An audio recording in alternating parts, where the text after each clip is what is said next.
final. What was it like? Obviously, it was 109,000 that day. What was it like running out onto the grounds, national anthem playing, all that stuff? How was that experience? Yeah, that running onto the field was great. I started going with a girlfriend in those days. You read in the media, she was a cheerleader from the Storm.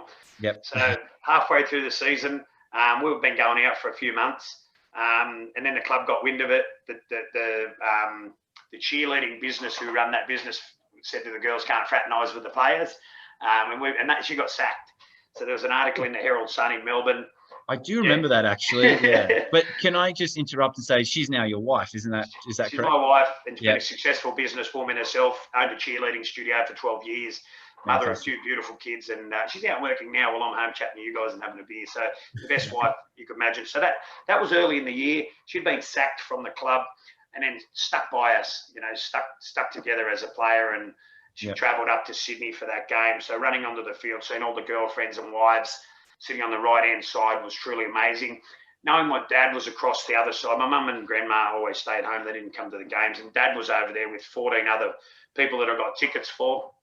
And the Storm were really good because they even made us pay for the tickets that we got because we won the grand final. They didn't deduct any money out of everything. So running onto the field, I'd never seen or heard anything like 107 or 109,000 people. And Hugh Jackman was there, who's a superstar singing. It went really, really quickly. We ran onto the field and the game just started. And I was sitting on the bench as usual and just looking around, and it was just, I can't describe it. Like anywhere in the world with 100,000 people there, it was just, booing you. Half the people hated Melbourne. They were all booing us. But then the other half hated St. George. So they were cheering for us, even though the Storm had probably maybe 10% of the crowd, maybe less. Yeah. But they were on our side. So that was a great feeling. Yeah. And tell us a bit about your try. So you scored just before, I was watching it actually before the interview. You scored around the 58th minute. You scored, so you got us to 18-12. When you scored, you didn't really celebrate overly. You sort of clapped your hands, and it looked like it was more like, all right, boys, let's keep going. So tell us a bit about the try. Yeah, you hit the nail on the head. Going back the week before, to Parramatta. Obviously, Canterbury the week before, we were down by 18-8, 18-4. Parramatta the week later, we were down 16-2, 16-4, 18-4, something like that. We were down versus Parramatta. So coming into the grand final, we got to half-time, and we were down 14-4 or something like that at half-time or whatever. And the boys are like, this is the same as last week. It's the same as the week before. And Chris Anderson said, just go out there and back your own ability. Those were the words that I remember saying, back your own ability. And Brett Kamali said, let's just have some fun. Who's going to say, what type of person would say, have fun? You're getting beat by 10 points or in a grand final. Kamali said, let's just have fun. And Chris Anderson said, back your own ability. So Robbie Ross or Steve Kearney made a little break at the start of the second half, a little flick pass to right. And the momentum started. Yeah. And we got on a roll. And I think Tony Martin had scored as well. And I was lucky enough. Denny Williams, a great friend of mine, we had a falling out there a few years back, a bit early. We had a bit of a falling out, but we were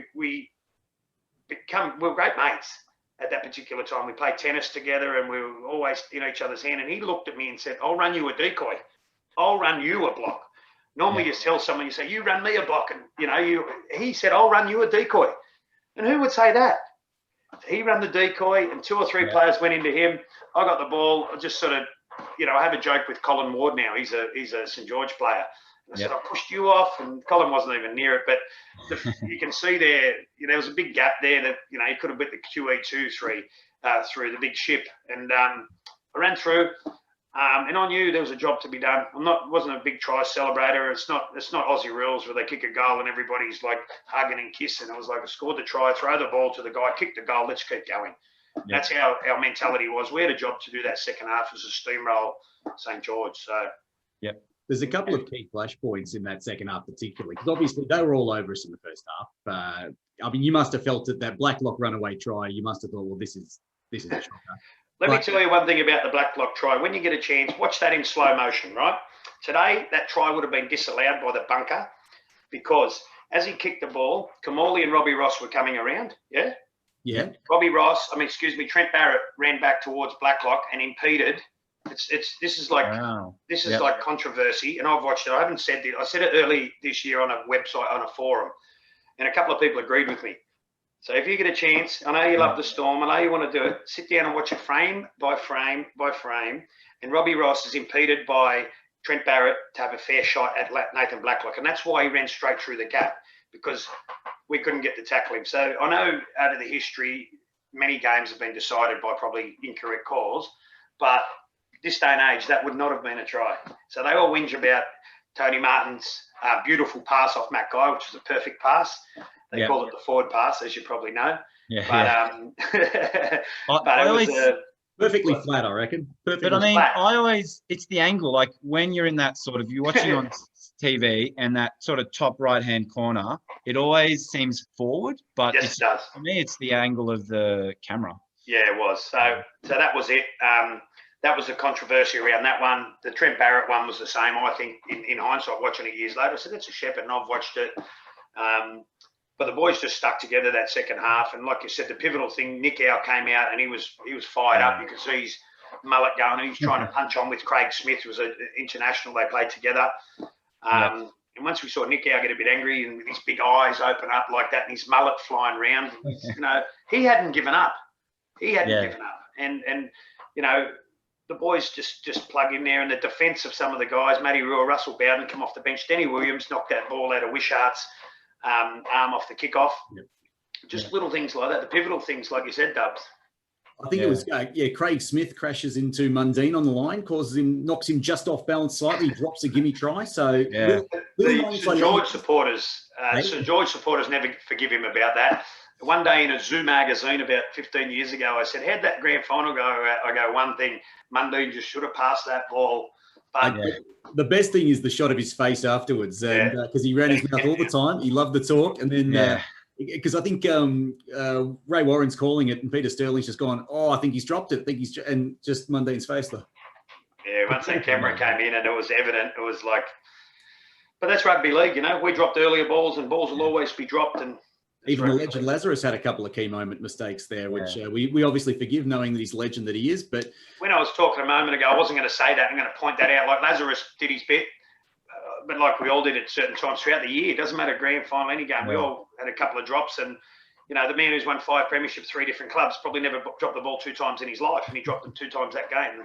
And, we stuck up for him. We backed him up.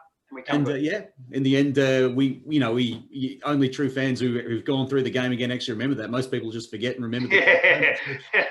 When you watch the replay, which is what we're getting forward to. Before we get to that final incredible moment which decided the game, just a word on Brett Kimmorley, because he was a magician with his kicking game, with his short kicking game particularly, and it wasn't just the tries that we scored, but probably in that last 20 minutes or so of the game, he absolutely had the ball on a string.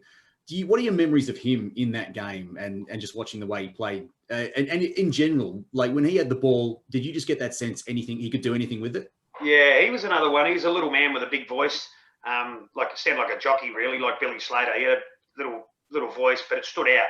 And his job, at training, you push him around and he's only a little fella, get out of the road, you little, that's how he was. And he'd have a laugh with you. But next minute when he had those eyes as well and started to get serious, and he'd boss Lazarus around, Howie, Kearnsey, me, he'd just tell you what to do, and you just listened. And that's why he was a brilliant player. And Chris Anderson had a flat style of play. So these day and age now, the players throw 3 decoys, run it through and pass it back 10, 15 metres. Kimmorley had you running at the line. He'd pass 1 or 2 of you the ball and you might get smashed, or he might go through a gap, or he'd throw a dummy and go himself. So he was a magician like that. He practiced his kicking before training, during training, after training. So we expected him to be a good kicker. If he kicked one that went out, it was, why'd you do that? I think he might have kicked one out in the full during that grand final, actually. That's uncharacteristic of him. He wouldn't have done that in the whole year. So we expected a lot out of him. He was a small man with a big heart and a great leader on the field. He could have been our captain that day. Just unfortunately for him, we had a bloke called Glenn Lazarus there. So last 5 minutes, or coming up to the last 5 minutes of the game, we're on attack. We've been on attack. Clearly, St George have gone into a defensive mode. They're protecting a 4-point lead. It wasn't necessarily the last roll of the dice, but I'm going to set the scene. Then I want you to talk us through exactly what you remember. So 5th tackle, ball comes out from dummy half to Kimmorley. He shapes to kick. He's roughly midfield, about probably 10, 15 metres out. Goes what is an absolutely beautiful crossfield kick towards the in-goal area. Where were you standing? What are your memories of it? Ah, what a good question. You've just put that to a T. That's very good, very good media, mate. Well done. You said it. I could have just agreed with you and give you a clap there, and that was great. Kamali, as I said, he doesn't do bad kicks. He does one a year, and it was in the grand final, went out in the full. I knew he was going to put it on the line or closer. It was an easy kick for him. For me or you or someone might have come off the side of the foot. I expect him to do a good kick every time. That's what we expect. We expect that. It's not luck. It's practice. Going out to Smithy. Smithy's great under a high ball. I knew that.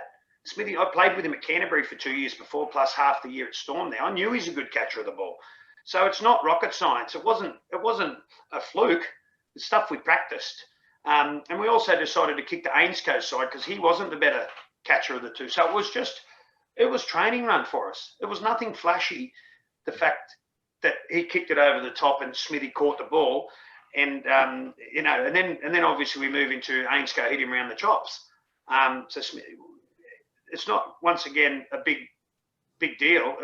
There's no other reason. There was nothing he could have done other than give the penalty try. And I remember standing reasonably close to Billy Harrigan, who I've become mates with since rugby league, a great person. And Billy's sitting there, and we're going penalty try, and he's moved away. And I remember he had his hand on his when he said so it's a penalty try. I heard him say that out his mouth before it come up on the screen. So I knew we'd won that game, or we had the try and then the kick into the post. And when you're playing in the heat of the moment, you're thinking penalty try, 8-point try, and you don't, the enormity of it doesn't go through your head. Penalty try and 8-point try are slightly different, as you probably know. The penalty try is if you don't ground it, you get given a try under the goalpost and you have a kick there. But an 8-point try, if you score the try, get your 4 points, and someone knees you in the back or kicks you in the head, you get an extra shot at goal. So you got two goal kicks. So we knew it was a try. Billy went, yeah, so penalty try, like in his ear. And when I heard that, I started grabbing the boys. I don't know how many of them heard that. And I was like, yes. And they go, oh, wait. We won. We got it. And then it came over the screen. And we're worried about Smithy as well. Smithy's sitting there and you see his fingers bend up. And he was severely knocked out and unconscious. So I've been living with him for a fair while. So really worried about me mate, which no one really speaks about, do they? It just says Smithy got knocked out and there's a penalty try moved on. He was severely knocked out. He could have had a broken neck. It was a big hit. Solid hit. That was disgusting. So other people blame Ainscough for that. But what was he to do? I would have done the same thing. Try and knock the ball out, knock the head off. If you grabbed the guy in the air, it would have been a penalty. So he did what he did. I couldn't blame Ainscough for losing in that game. So when I heard him do that, the kick was always going to be a try. The only thing that could have gone wrong was if Smith dropped it. But Ainscough, he's got the decision to make. Either he impedes or he lets him score. So and as I said, mate, I reiterate, we trained for that. We knew it was going to happen, and there's no variables in it. Put a good kick in, jump up over the top of Ainscough, catch it, and score. Yeah. So we did that. I was on the field, and then I think I'd replaced Lazarus the last couple of minutes, and Lazo had gone off, and I was lucky. I was on there. I was on there for that kick, and I was on there for that celebration at the end. Yeah. But I call that genuine emotion.